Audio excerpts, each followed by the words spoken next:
Hi, Helen Song from Cupertino, California. Um, Licensed educational psychologist, adjunct professor at Light International University. And I've been in the school district and public school for 25 years as a school psychologist, and really interested in trauma because it's becoming more and more of a discussion in the school setting as well. Good. Thank you. Welcome.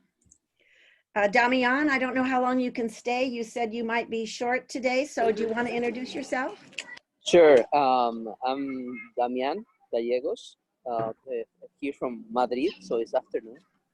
A family practitioner, and also I have a degree in systemic family therapy, and been involved with disaster shock since the beginning. Perfect. Thank you. Lena, because I don't know how long you can stay. I'm so glad to see you. It's Lena's 30th wedding anniversary today. Wow. And Happy they're going on an outing, so we were lucky to get her. Yes, because I invited someone really special. I don't know if he's here. Rich Dancer. Maybe he's not here yet because he was on at 9. He is a videographer that I've known for a while, and I think he's the person who's finally gonna help me create our video component. So good. And his wife is from the Philippines, and I think they're an extraordinary couple, and they can really contribute a lot. Great. Stacy? Is she there? I see her name. How about Amelia?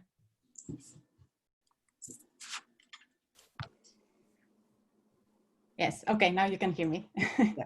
Yes, I'm Emilia Suviala. I'm a clinical psychologist trained in Finland, and I used to work there as a children's psychologist in a hospital with kids in outpatient and ward. So with psychiatric kids. Good. Thank you. Thank you. Candace? I can't see everybody. I'm having a little trouble seeing.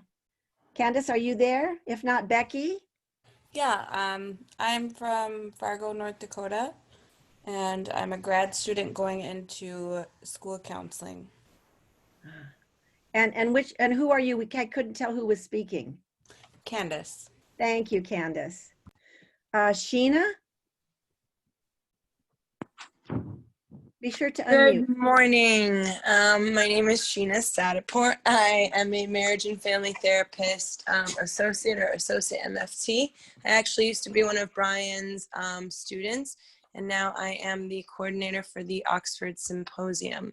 I was doing some critical intervention work with people with developmental disabilities. Unfortunately, I just recently stopped that within the last few months. So that's where I am. Thank you. Welcome. Thank you. Mirta?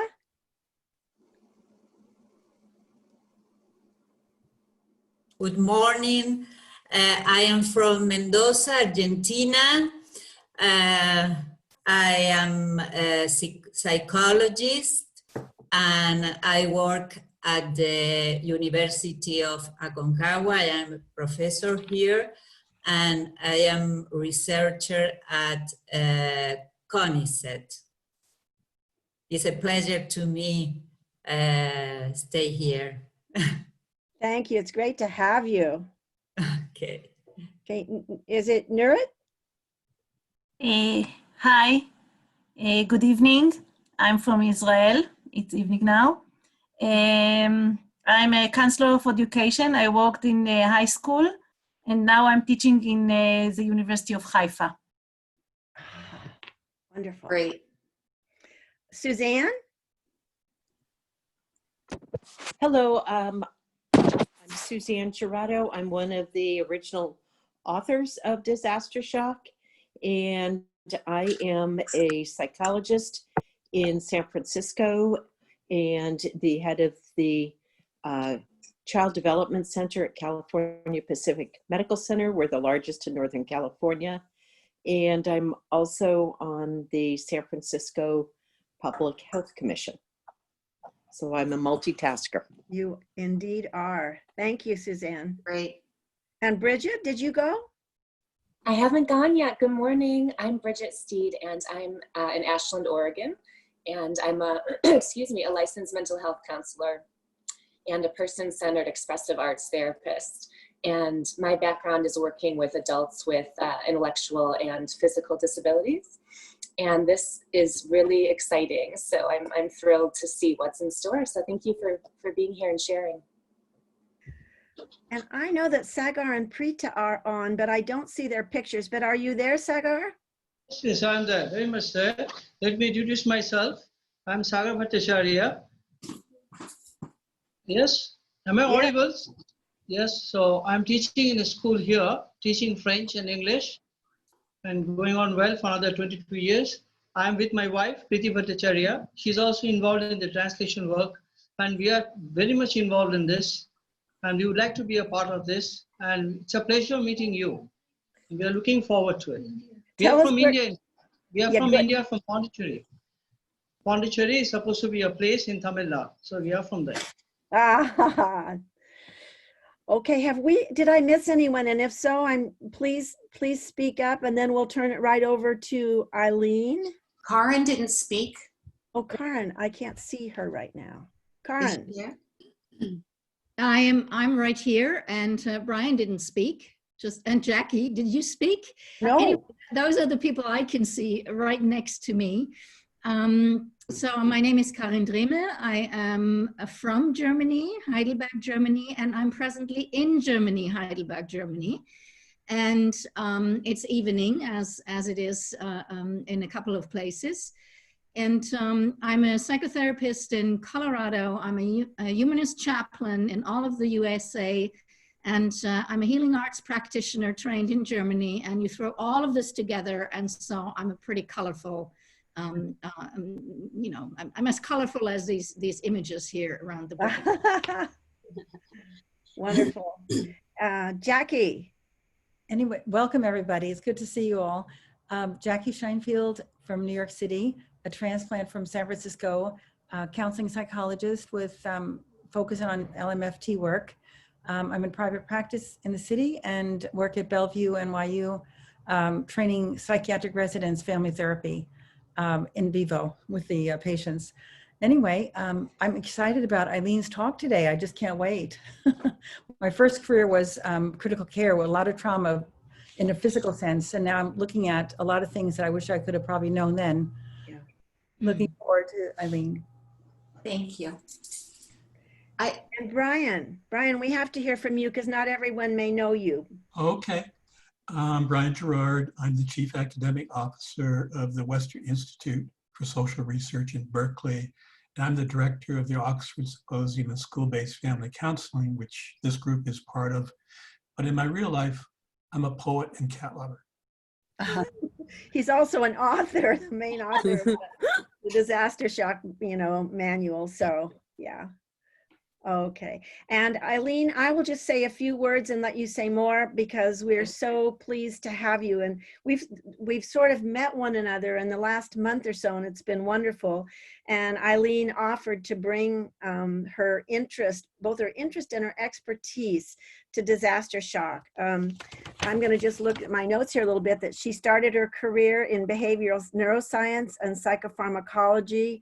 She's studied at the University of Birmingham in Great Britain and also has put in time at the Royal Ottawa Hospital in Canada, assessing children with neurologic and emotional disabilities. She has many awards and currently is the co-director of the Brain and Behavior Clinic in Boulder, which is their current interest and emphasis on positive neuroplasticity and building resilience in the nervous system after following intergenerational trauma. So we love her interest and expertise in this area of resilience, and certainly it fits in this time of tremendous trauma that we're facing everywhere, locally in our communities and around the planet. So if I've missed anything, Ilene, please tell us about that. No, that's wonderful. Thank you so much. Thanks for having me. It's really an honor for me to be here. My name's Ilene Naomi. Some of you know me as Naomi. Some of you know me as Ilene Naomi. The truth is, I do bridge two seemingly distinct areas: neuroscience, neurobiology, and my interest in neuroplasticity, and a great love for healing trauma and getting to root causes of trauma. And just to preface this, many of you are providers in some way. I didn't know what the audience would be. I thought many of you would be educators. So I really hope that you get something from this and that some piece or two pieces land in you. Things you could take back to the school, back to your own home, back to your own nervous system. And so I'll invite you to stay present with your own experience with what I say as I go through it. This is all in the context of living in the middle of a disaster shock, really, for all of us, and we're all taking it in quite differently. So again, my orientation is going to be neuroplasticity, and I want that to carry with it a sense of hopefulness as well, that things are plastic, things are changeable. Sorry? Oh, I want to first say that not all trauma is created equal. And it's important to note this because trauma in childhood leaves an everlasting impression.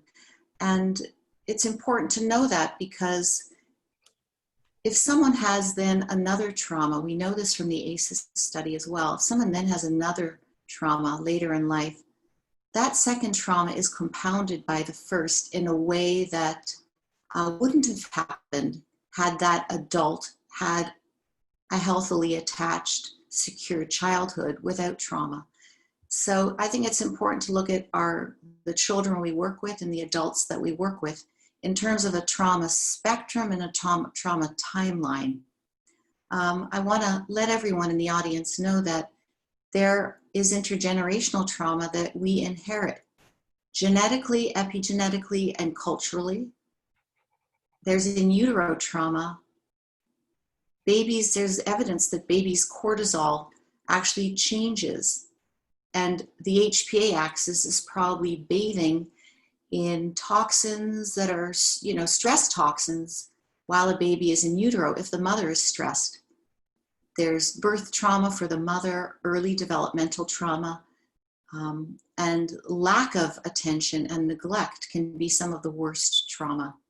We fail to see that in our patients or children who have medical trauma, that can also leave a huge imprint on a nervous system, on a body, on a mind, and in a soul.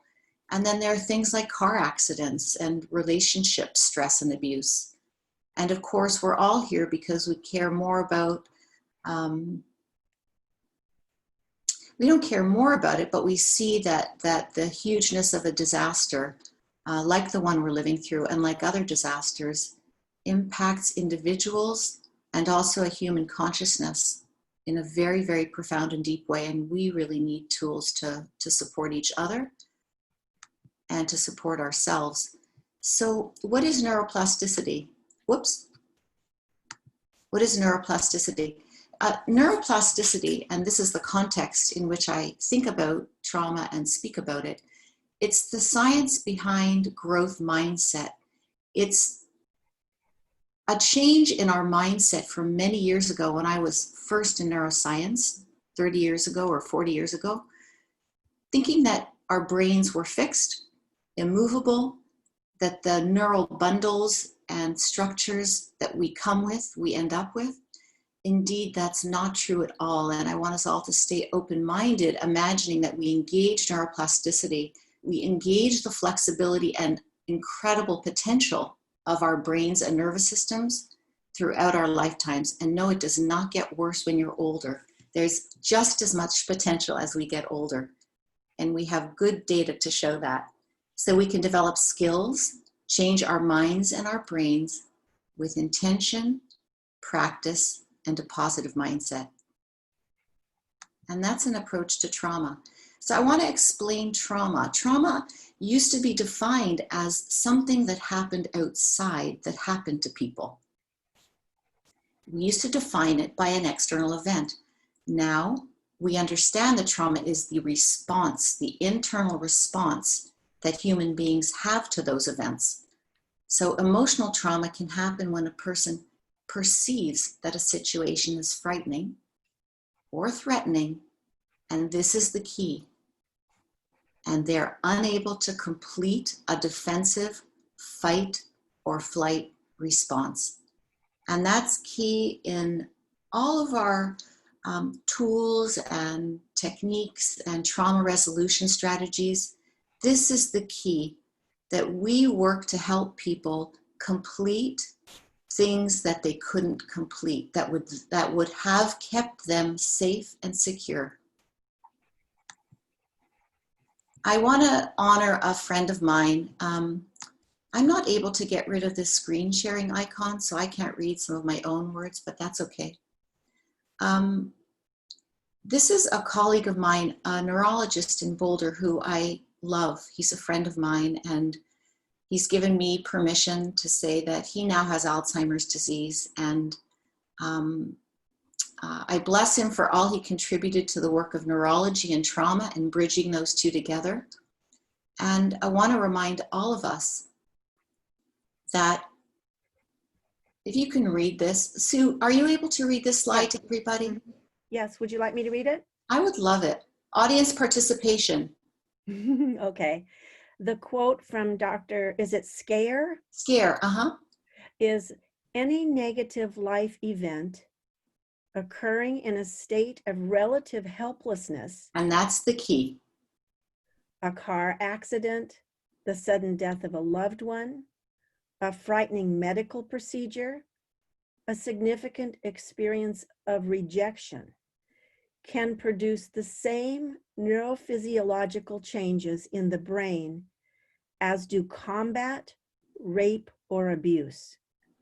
What makes a negative life event traumatizing isn't the life-threatening nature of the event, but rather the degree of helplessness it engenders and one's history of prior trauma.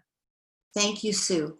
So you can see that this quote by Dr. Scare pulls together the notion that the truth, that helplessness combined with a history of prior trauma is a setup for disaster in the nervous system.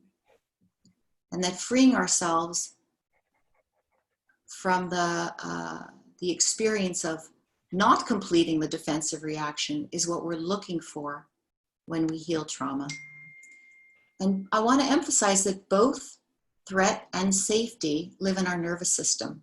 And many of you know, since you're in mental health, that we have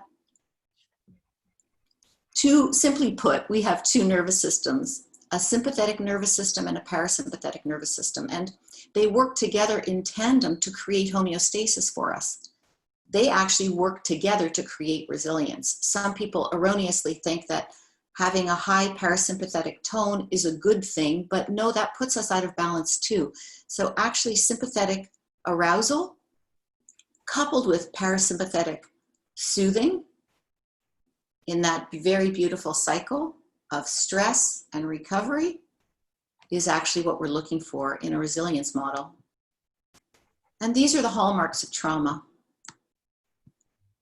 Hyperarousal is associated with a sympathetic nervous system, usually fight, anxiety, increasing breathing, heart rate. You can see it in the people that you work with. You can elicit that state when you talk to people. So we have to be very careful with how we speak to our patients and our children and our spouses. Hypoarousal is often associated with a parasympathetic response, a freeze response, a helpless response, a fainting response is an extreme hypoaroused response. I heard Peter Levine, a well-known trauma leader, thought leader, talk about it as a fold response, like we fold over and collapse. Another hallmark, which I think should be noted, is that trauma begets trauma. Trauma looks for itself, and it's well known that trauma patterns loop. So you'll find that in your clients or in yourselves, if trauma isn't resolved, the way I see it is that trauma is always wanting to heal itself. Trauma is always wanting to have an exit point, a resolution. And this is what trauma looks like in the brain, if you don't mind. Trauma has circuitry, information loops from the prefrontal cortex to the amygdala and other brain regions, including memory centers, and then circles back to the prefrontal cortex. And the memory centers piece is important from a brain health perspective, because I think some of those memory centers that are forced to remember traumas become overworked and overused. And that's part of what we see in this rise in brain degenerative illnesses and dementia, that trauma may very well be part of why we're seeing so much, or a root cause, let me say, of some dementia or neurodegenerative illness. And I'll simplify it in the next slide. In the prefrontal cortex here, I don't know if you could see my cursor moving around.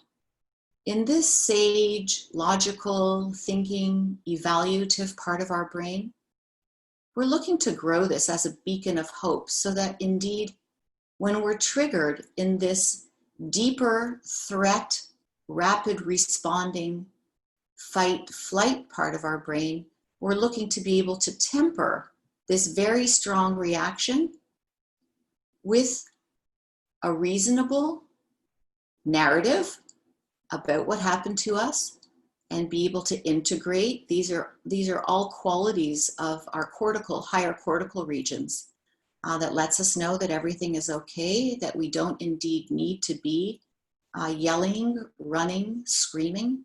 So a lot of the tools that I'll share with you today that stress resilient people have are building resources in this area. Things like meditation and self-compassion. There are many other tools I'll share with you today, but this just gives you a taster of what the neuroanatomy is and why we do some of the things we do in trauma healing. We change the memory narrative. We work on these immediate responses from the amygdala to create a sensible, coherent narrative of what happened to us that allows us to then integrate in a more sensible and calm way. So please understand that trauma healing is not neat. It does not look like this image. It's complex, it's messy, it's tender, it's full of grief and pain, but I'm using this model just to simplify some of the brain regions for you. Our brains are like Velcro for negativity and Teflon for positivity. This is a really important slide because we're actually hardwired. We're hardwired for negativity. We're hardwired to remember fear, what will keep us alive. It's an adaptive response that our brains have. We have a fast-acting receptive amygdala and those similar structures so that we receive threat responses so that we can then react and survive. There's a great reason for this adaptive response, but it doesn't serve us well. It doesn't serve us well when we don't see positivity, when we get flooded with negativity, and we forget that growing positivity actually needs to be conscious, effortful, and intentional. And I use positivity with respect to the hugeness of that word, and that I'm not saying that we should be bypassing struggle, sorrow, fear, and all of those other things. But this is just a hardwired anthropologic neurobiological fact that needs to be taken into account when we do trauma work with people. Our tendency is to remember the negative. And so this would be a normal, healthy, we get scared, we run, we feel safe, we have dinner, we relax response. So this happens, our sympathetic arousal happens, then we have a rest and digest response, and our distress for the day is forgotten about. We get into a little tiff with someone, we have a little,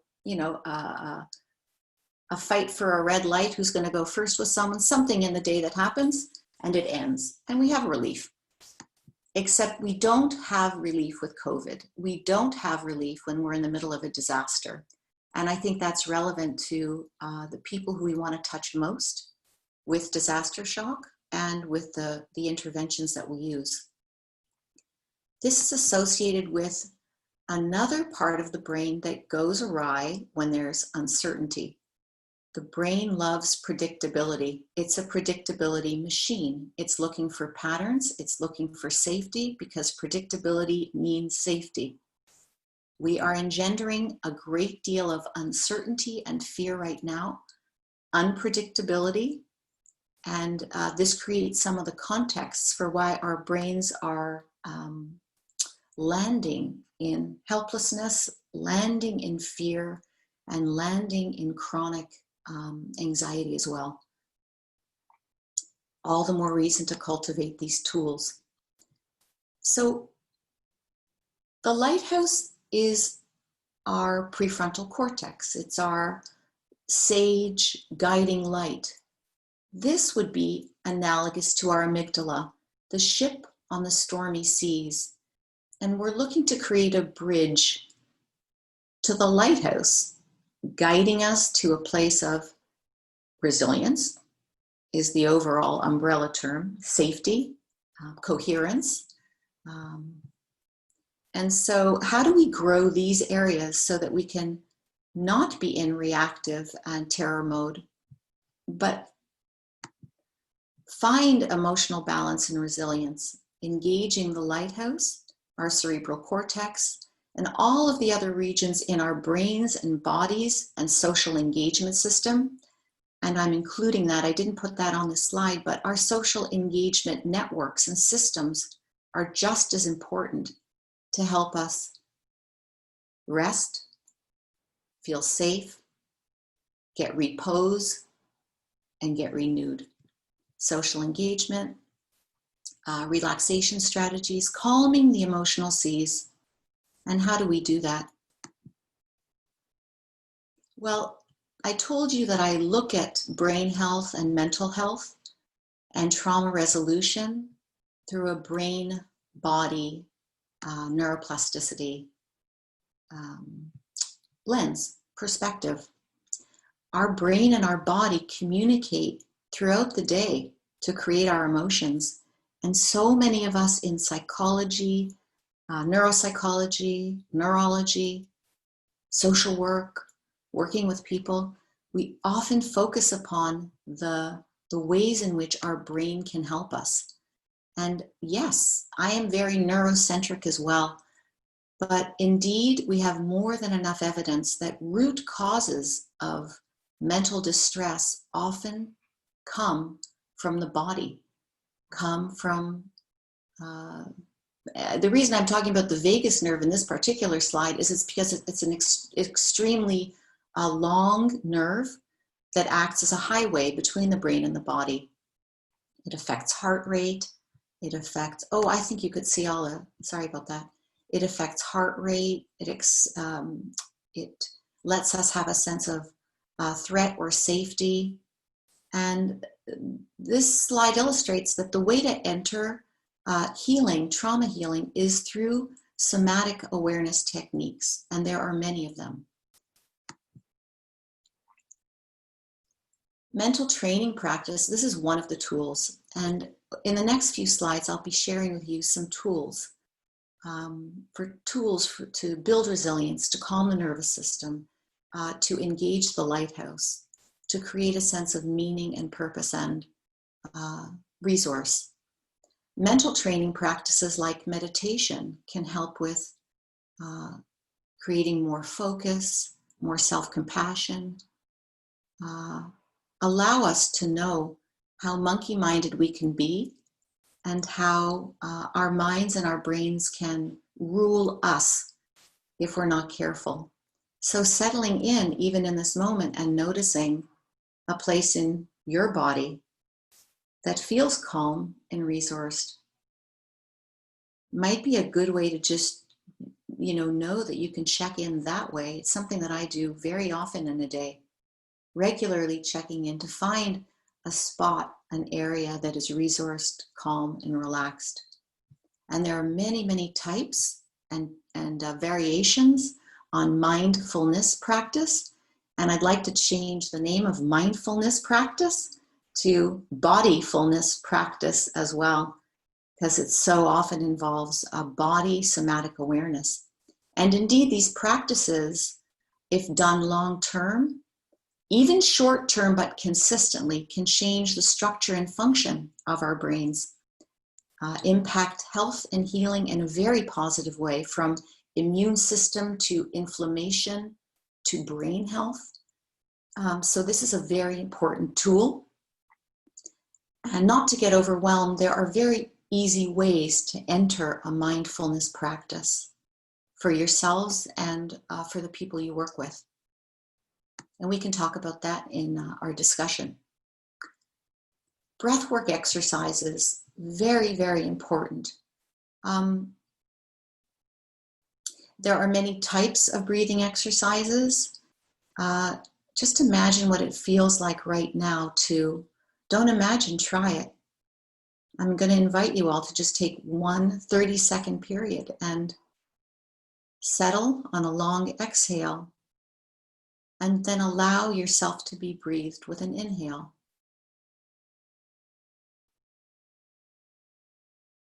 When we allow the exhale to be long and slow, we activate our parasympathetic nervous systems, our safety, renewal, and restore nervous system.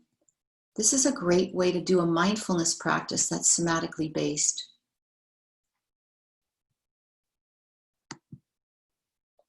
There's a great deal of data, and I'll compliment Bessel van der Kolk, a traumatologist from the East Coast who many of you might know, for really putting yoga as a trauma healing tool onto the map with a great deal of data. And of course, yoga involves the body awareness piece, the interoception piece, the awareness of internal sense, cultivating that internal sense of awareness of what's happening in the body. That's the first place that we have to start with trauma awareness and with trauma healing. Yoga slows it down, includes breath and interoception. If you're with a great yoga teacher, you'll be focusing on inside sensation and perception that can then guide you to resource within the body, within your own body. And I put this slide in because I love beauty, and I think beauty is an important part of healing. Being around beauty, creating beauty, noticing sounds that are beautiful and images that are beautiful. And I also put it in here, if you could just rest your eyes and feast your eyes, all of this is deliciously edible. It's all very good for your gut as well. And I want to talk again about the vagus nerve and the communication between the gastrointestinal system and the brain. We don't have time to go into it for today's talk, but there's hundreds, probably thousands of articles that talk about the health of the gut, the integrity of the gut lining, and the communication between what happens in the gut, the bloodstream, and the brain. That should give us a very strong clue that we need to be focusing more on gut health for mental health. So this is one of the tools that we can use when we're working with our patients. Oops, sorry about that. When we're working with our patients to help deal with some of the perturbations in mental health, knowing that they are indeed originating very often from the gut. I have a patient who has trouble with serotonin. Most of you probably know that serotonin is mostly produced in the gut, not in the brain. But there's this highway between the gut and the brain that I think all mental health practitioners need to be tending to. So in these recent studies, and there are two of them, a standard Mediterranean diet, which you have access to, I'm sure, with added omega-3 fatty acids and nuts, was especially helpful in changing depression outcomes in clinical trials. So that's another tool. Pay attention to gut health and beauty. Intergenerational trauma and ancestral trauma has been a very passionate area of study and practice for me for many years. I use these tools with my patients. I was blessed to be taught by a Lakota, very beautiful teacher, American and part Lakota teacher, Ruby Gibson, and my colleague Tirza Firestone works with Jewish ancestral trauma as well. And I want to use this quote from Thich Nhat Hanh and share it with you. If you look deeply into the palm of your hand, you'll see your parents and all the generations of your ancestors. All of them are alive in this very moment. Just to take a moment and look at your own hand and contemplate where you come from emotionally, genetically, your traits, your characteristics, your states, your epigenetics. Just looking back one generation, realizing that you've come not tabula rasa, not with an empty slate at all, but full of information from grandmothers, grandfathers, great aunts, great-great-grandparents, many, many generations back. And there's some important science that's been happening now showing that ancestral trauma, as well as ancestral resilience, comes through us genetically, culturally, and epigenetically. And that really means that all of the things that I've shared with you and all of the resilience building tools that create positive neuroplasticity can be shaped by you now in this lifetime, so that our progeny, our grandchildren to come will be healthier and have less trauma. So I take this as a personal responsibility for myself as well, not to pass on the wounds of my own ancestors, but to try to work with them as much as possible. And just to say, I came to all of this work in a very, personal and intimate way. I was raised in a soup of post-Holocaust trauma. I was taught by Holocaust survivors. They were my teachers.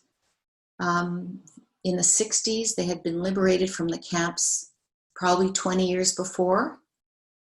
And they were my teachers and my grandparents. And these historical imprints leave an indelible marking. So that's my personal story. Is I realized that my anxiety, my fears, my dissociation as a young woman, and I actually recognized my dissociation and sadness as a very, very young girl. I remember the moment I realized that I too had distress. I thought, I don't know if this is all mine. I remember that exact moment when I thought, I don't know if this is all mine. So it's really been a lifelong study, tracking the threads, the golden threads, and the dark threads back to my own ancestry. And here's some tools that integrate brain awareness techniques to build the lighthouse, to help us resource in the body, to take into account that our bodies help our brains to heal, and our brains help our bodies to heal.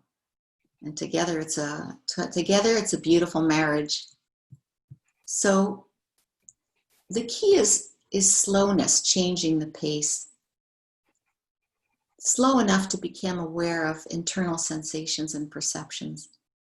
Slow enough to listen and watch and witness our own thoughts, how quickly they come, what they are, how negative they are. The second item that I put on this list is, imagine your favorite place in nature. Most people can do this. Anchor in that place. It's a wonderful tool for children as well. Allow them to imagine having their feet planted in the soil that feels so good to them, in the sand beneath their feet that feels delicious, and let them imagine being a tree, being something that grows into the earth, secure, rooted. The third thing on this list as a resource is to allow your feelings to be witnessed by somebody. That engages the vagus nerve. And I didn't go into that too much today, but there's a portion of the vagus nerve that's the social engagement network that comes from Stephen Porges' work with polyvagal theory. And it's important to be witnessed and received by someone in a gentle way with your feelings. And this is also a skill that we need to practice, a muscle that we need to build. Humming and making a sound. Peter Levine says a voo sound. That's not a sound I'm particularly comfortable with, but there are other vocalizations or humming sounds that are wonderful for children.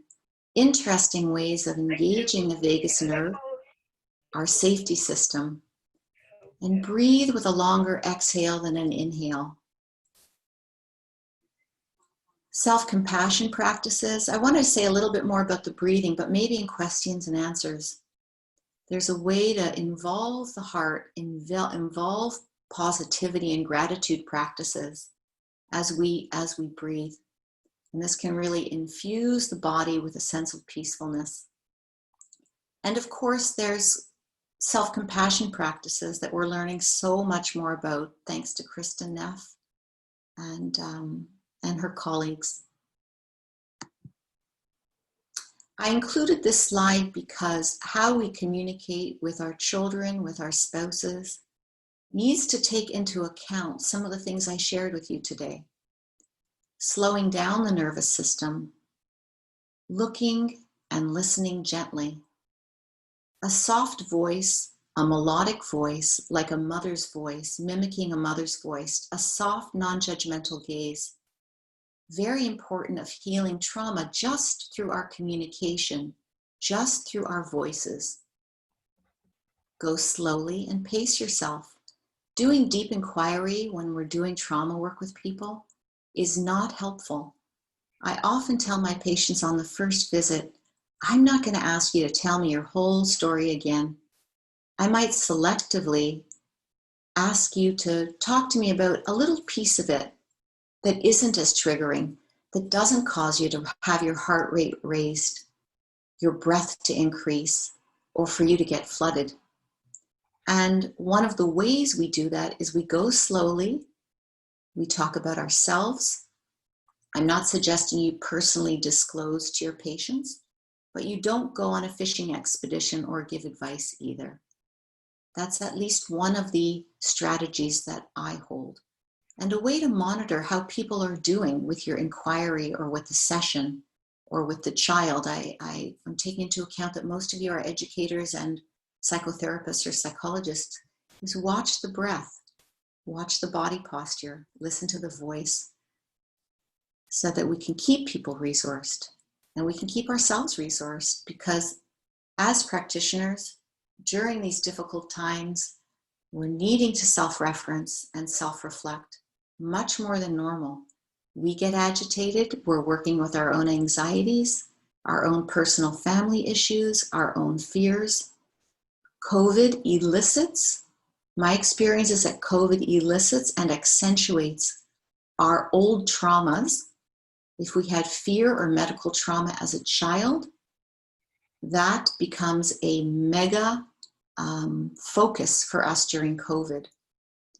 If we had OCD or mental rumination or a sense of helplessness, it will accentuate that. So the work for us as practitioners right now is just as hard. And I speak for myself. We have to really pay attention to resourcing ourselves as practitioners and educators. I actually created, I'm more than happy to share it. I created an information sheet and a 5-page document for healthcare providers on being trauma informed. Because many of the people who come to us when they have physical illnesses have trauma as a root cause. So I'm going to encourage you to go to, it's on my website, IleneNaomiRusk.com, and look for that document and use it with your colleagues or with your clinicians. It's a trauma-informed approach that I think we all need to take. And these are some of the habits of emotionally resilient people. It turns out that they're good brain health habits too. Consistent sleep, moving your body, dancing, eating a lot of plants, practicing gratitude and positivity. That means waking up in the morning. There's simple practices that just need to be repeated and reminded. We do forget it when we're in our trauma loop or in our anxious loop. Social engagement and warm connection, kind gestures. For me, I have a deep spiritual practice, and that's an important resource for me, knowing that there's a divine wisdom that's way bigger than mine, that I can trust and count on, that there's a space of solitude, tranquility, and peacefulness inside of me. Mindfulness and breath work help us get to that place of centeredness and resource. And working with difficult feelings. This is one of the most important ones, I think, not to hide those difficult feelings of blame, rage, sorrow, anger. The ones we cast aside as difficult to deal with are often the ones that stand in our way of feeling good, feeling free, feeling resilient. And the only reason I'm showing you this very complicated and busy slide is to share with you that some of the things that I spoke to you about today, those which are highlighted in red, have a good deal to do with building emotional resilience, healing trauma, and becoming mentally and emotionally healthier. I leave you with the question, any tools from today that you're digesting or that you think you might take away with you? And my final slide, dedicated to disaster shock, taking care of the nervous system of the planet, one person at a time, one child at a time, one family at a time.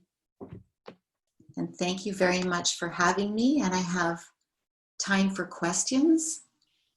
And hopefully you'll be able to digest this material and it will be useful to you, your clients, your students, your colleagues. Thanks, guys.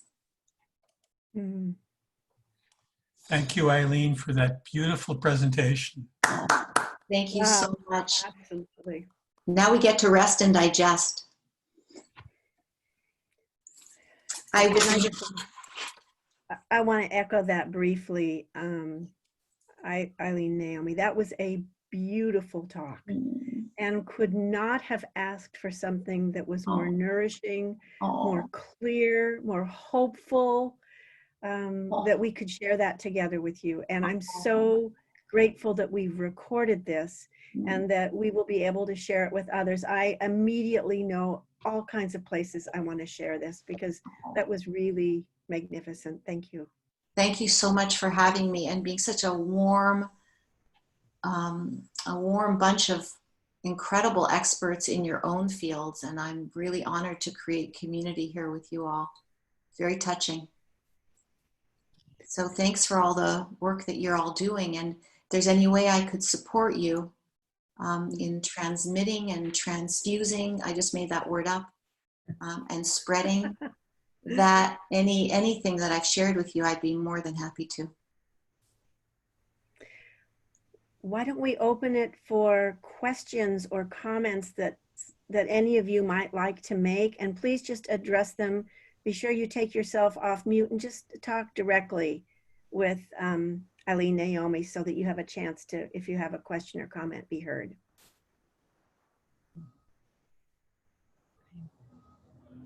I would like to ask a question. It was amazing. So many things that we can share, Ilene. I will communicate directly with you. I have to leave shortly, but happy anniversary. What a gift you have given me and the world. I am so humbled and inspired and ready to keep working. Yay, may we do that together. Thank you. Thank you. Enjoy your day, Lena. Thank you so much. You deserve it. I try. Excuse me, I would like to ask you a question. Sure. Sagar here, Sagar Bhattacharya. As you said, trauma is supposed to be genetically prone. Anybody is prone genetically to it because we get it from our ancestors. This kind of trauma that we have, kind of a feeling of fear, a sense of helplessness, and it is something which is inborn in us. Okay, and there is something which is inborn in us because we have inherited it, right? So there must be a way out. We can focus on nature, appreciate the beauty of nature. We can take up reading, poetry, and to make sure that this, helps us to come up in life. Because I'm a teacher, I honestly feel that I need to treat my students, especially they have the traumatic experiences when they have to write an exam, or they're not sure, they have certain difficulties in life. So definitely this is going to help me. And I'm also looking forward to. So do you think, is there a way out? For example, focusing on beauty, appreciation of nature, reading, meditation. So that's what we are doing now. With your children? Okay, so this. It sounds like you're I have a moving daughter on. here, but Say that I have children at school. I mean, I've been teaching students at different levels, and I find that they have this problem. And it's good to know that it is genetically prone. We got it from outside. We get this kind of a sense of fear. Not only the exams, when you have to say something on stage, they just can't express themselves. I truly feel. So that also may be a traumatic experience for them. Is it a traumatic experience when you cannot express yourself, when you don't have the freedom to express? Guess what? Yes. I am going to be so personal in my disclosure. I have had so much fear of speaking. Your name is Sagar? Yes. I've had Yes, so I'm much Sagar, fear. Sagar Bhattacharya. Nice to meet you. I myself have had a lot of fear of speaking publicly, and I've studied it very carefully. I'm a scientific experiment of n equals 1. And I have really studied my own fear. And I want to just say that it may be easier to have your children express themselves in front of people in a way that they are comfortable with, but talking to them about the fear and helping them work through, I think for me, it became an awareness of fear of shame, exclusion, ridicule, very deep fears that I do not think are just my own. I put those in the category of collective trauma, fear of being shunned, isolated, shamed. Shame is a huge trauma. So I encourage you to talk to your children about it together, individually. And you talked about something so important that I'm so happy you brought up, creativity and beauty. Thank you. That's I've been taking down those notes. I've been taking out. Already your speech has been recorded. And more than that, I've been taking down notes. So these notes are definitely going to help me when I teach them. So definitely, I'm very positive about it. Good. I'm so happy. I mean, the way we get to creativity is, working with another brain state that isn't fear and it's not stuck. Creativity is movement. Exactly. So that's why I talked a little bit about Thank you. dance. Yeah. Thank you for doing the work that you do with all those children. Thank you. Of course. Of course. Is there anyone else? My apologies, everyone, but we need to end our meeting now because there's another Zoom meeting that's following this, but they're on the same account and I can't run both at the same time. And it's due to start at 11. And we started a little bit late here, but I just want to thank you, Ilene, for a very beautiful presentation. Your slides are wonderful. And you have a way of delivering that is very soothing and I think lights up our brains. So thank you so much. Good. Yeah. Well, blessings to all of you. And I hope you take little jewels with you and that you take care of yourselves and the people who you care for. Yes. Until next time. Eileen, Thank you. all of us that were here today want to send you a personal note that we didn't get to do.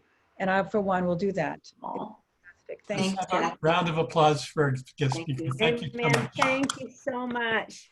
Thank you so much for having me. Okay. Okay. Goodbye, everyone. Bye, guys. See you next soon. time. Okay. Bye. Bye-bye. Bye-bye.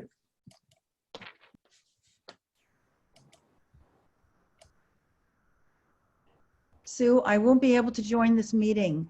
I have a conflict with AMF. We have an open mic thing that I planned with a speaker. So I'll have to get filled in by you or Brian, okay? I don't think there is a next meeting. We're all done. Oh, okay. Brian had mentioned there's another meeting coming up for Oh, something. but that's he's got an Oxford Symposium meeting, I think. So. Oh, okay. Okay. So goodbye, Sagar and Prita. Bye-bye. Bye, Jackie. Bye. Bye. See you. I don't know how to leave.